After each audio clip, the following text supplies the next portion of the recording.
Ang kontrobersyal na diary ni Pangulong Ferdinand Marcos na dapat malaman ng sambayanang Pilipino. Narito at babasahin ko kung ano ang nilalaman nito. Marcos Diary, January 1, 1970. Yesterday, I finally transferred all of my worldly possessions to the Filipino people through the Ferdinand E. Marcos Foundation. I have been planning this for many years, but I felt that the beginning of my second term was the most propitious time. This was a decision arrived at after a long deliberation and was not the result of pique, anger, despair, or emotion, nor is it due to a sense of guilt because some of the funds come from the Yamashita treasure, nor is it just a political stunt.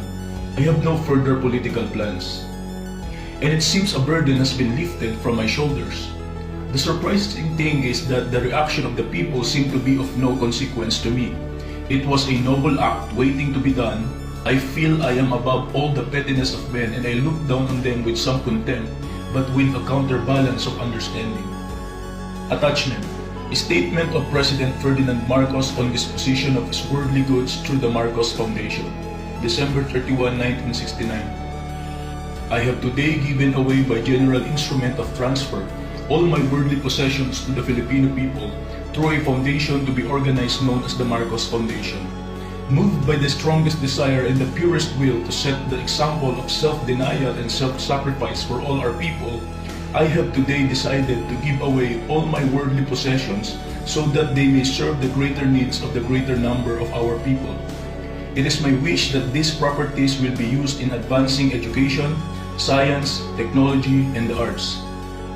This act I undertake of my own free will, knowing that my need of material possessions will, having always been a simple man, my needs will always be lesser than those of many of our people, who have given me the highest honor within their gift, an honor unshared by any one of my predecessors and not likely to be shared by anyone else in the future, no other Filipino leader. Since about a year ago, I have asked my closest, some of my closest confidants to study the mechanics of this decision. Today, studies have been completed and a foundation will be formed to administer these properties and all funds that they may be generated therefrom. My wife, Imelda, is in agreement with this decision.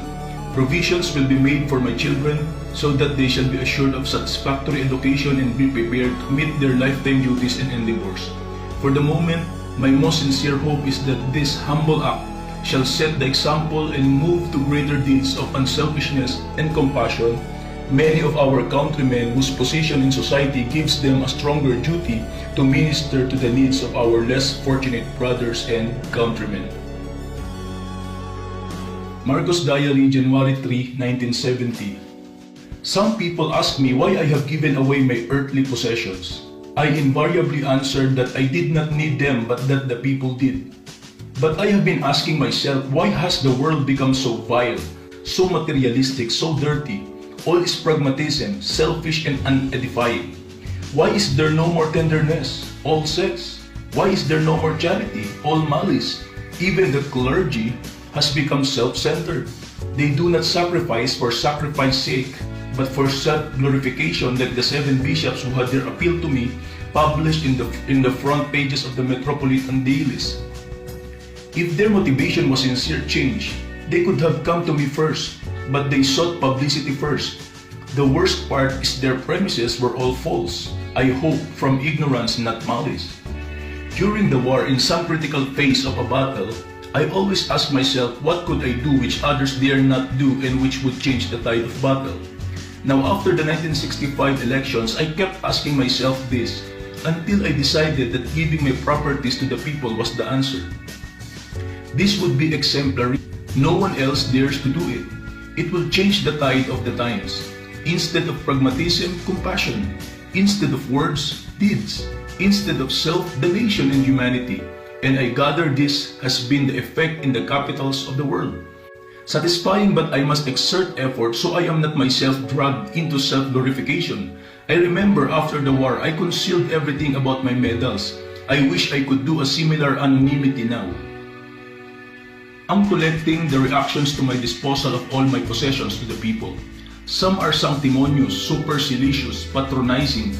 Amy loves to repeat these newly discovered words. Frauds. I fear for our country. There is not one among the young generation whom we can build up as president. Among the nacionalistas, Puyat and Lopez are too old. Tolentino has a background of promiscuity. Diokno is self-centered and lacks humility. Among the liberals, Rojas is a weakling. Aquino is a congenital liar, a braggart and a compulsive chatterbox. Magsaysay is brainless.